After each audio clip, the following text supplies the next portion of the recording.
Em meio a essa guerra, eu nasci. A minha mãe entrou no trabalho de parto no meio do tiroteio. Aos 7 anos, meu pai foi assassinado com 2 tiros na cabeça. Aos 12, já era viciado na cocaína. Cheguei a ter 3 overdoses. Aos 16, a minha mãe foi assassinada com 19 facadas. A minha cidade estava situada em meio a toda essa guerra. Era uma zona vermelha e em meio a essa miséria, que já era uma coisa muito difícil, o meu pai abandonou a gente. Em todo esse tempo, quando ele voltou muito mais agressivo. Ele já batia na minha mãe antes de ir embora. Quando voltou pior. E quando eu tinha 7 anos, ele foi assassinado com 2 tiros na cabeça. Quando meu pai morreu, eu via meu pai me chamando de madrugada na porta. Os primeiros anos, a forma era de meu pai. Passou 1 ano e depois já era um vulto preto com olhos vermelhos. E foi aí quando eu comecei a ser abusado por um espírito, quando eu tinha 8 anos de idade. E esses abusos eram tão fortes e violentos que eu amanhecia com arranhões e hematomas no pescoço. E daí em diante, eu viciei na pornografia. Foi aí nesse tempo que eu comecei a me refugiar na bebida, aos 11 anos. Aos 12, eu já estava consumindo cocaína. E, infelizmente, eu cheguei a ter 3 overdoses, quando quase morri. Foi também aí que a gente foi morar numa outra cidade, buscando uma mudança, tanto para mim como para minha irmã, em meio a todos esses problemas. E ele entrou num relacionamento. Ele entrou num relacionamento que era muito parecido com o que ela tinha com meu pai. Se meu pai batia, esse rapaz começou a bater também. E pior, foi pior, porque era muito mais frequente. Ele convidou a minha mãe para pescar. E um certo dia, ela aceitou. Lembro tanto que isso foi um sábado de manhã. Eu estava saindo para a escola. Às 10h30 da manhã, eu recebi uma ligação que ela estava morrendo no hospital. 19 facadas que ela tinha levado no corpo.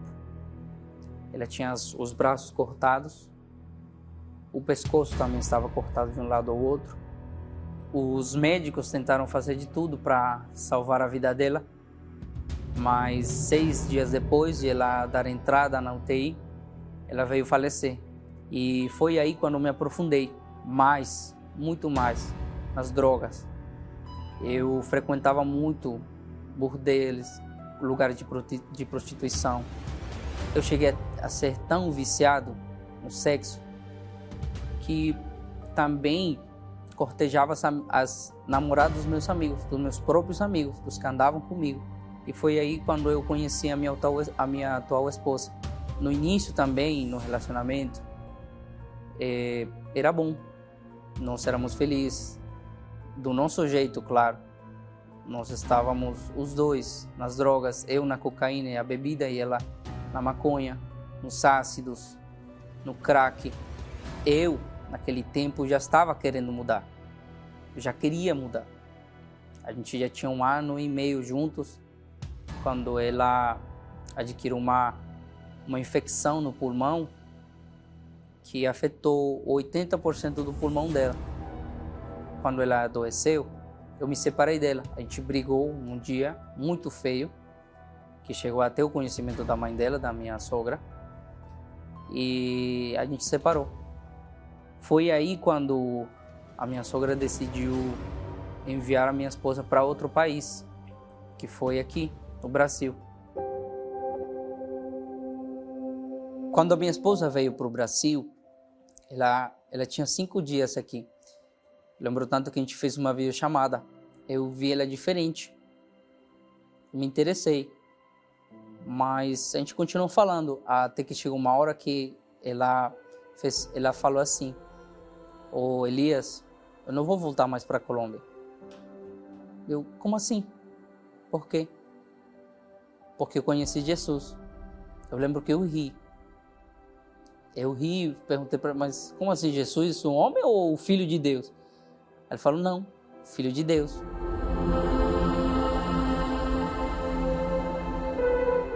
Eu vi realmente ela diferente. Isso, eu me interessei. Quando eu desliguei, falei, bom, se ela mudou, então eu consigo. E eu quero ir para lá.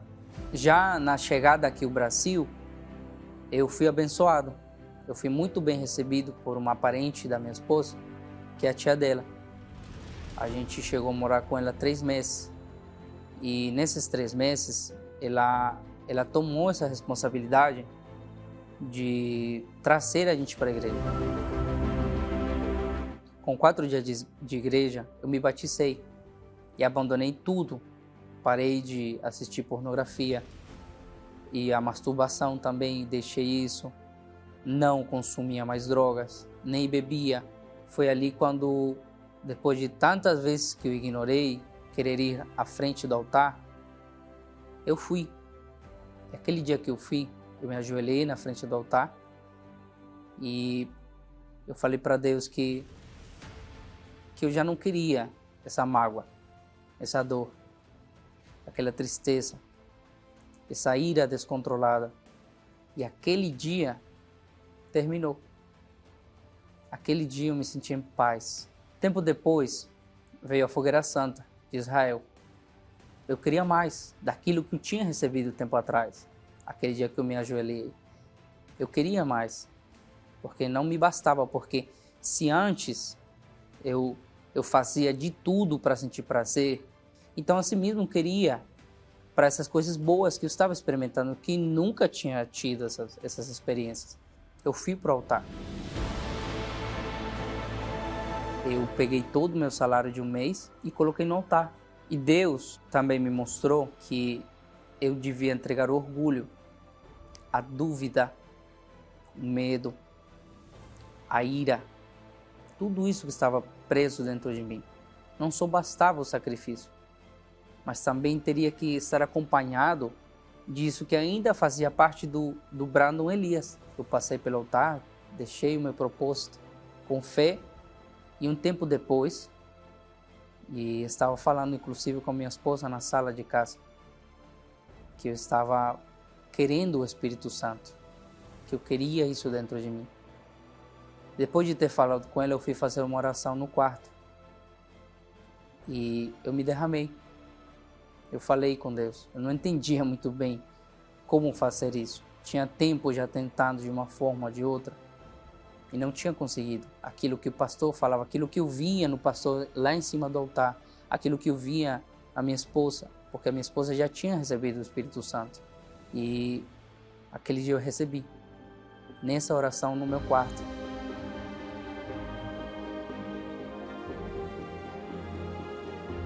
E hoje, nós temos uma vida abençoada, eu e a minha esposa.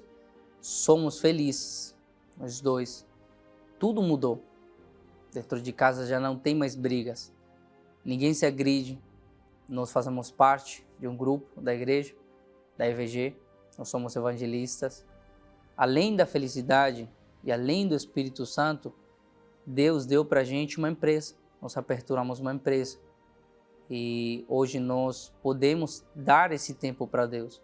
De tudo isso que Deus nos deu, o mais importante para mim é o Espírito Santo. Porque foi Ele que preencheu todo esse vazio. Foi Ele que tirou de mim todas essas coisas horríveis que eu tinha. Até sentimento de homossexualidade. Ele tirou tudo isso de mim. A tristeza, a depressão, a vontade de querer fazer mal aos outros, Ele tirou. Ele é a minha provisão. Ele é meu tudo.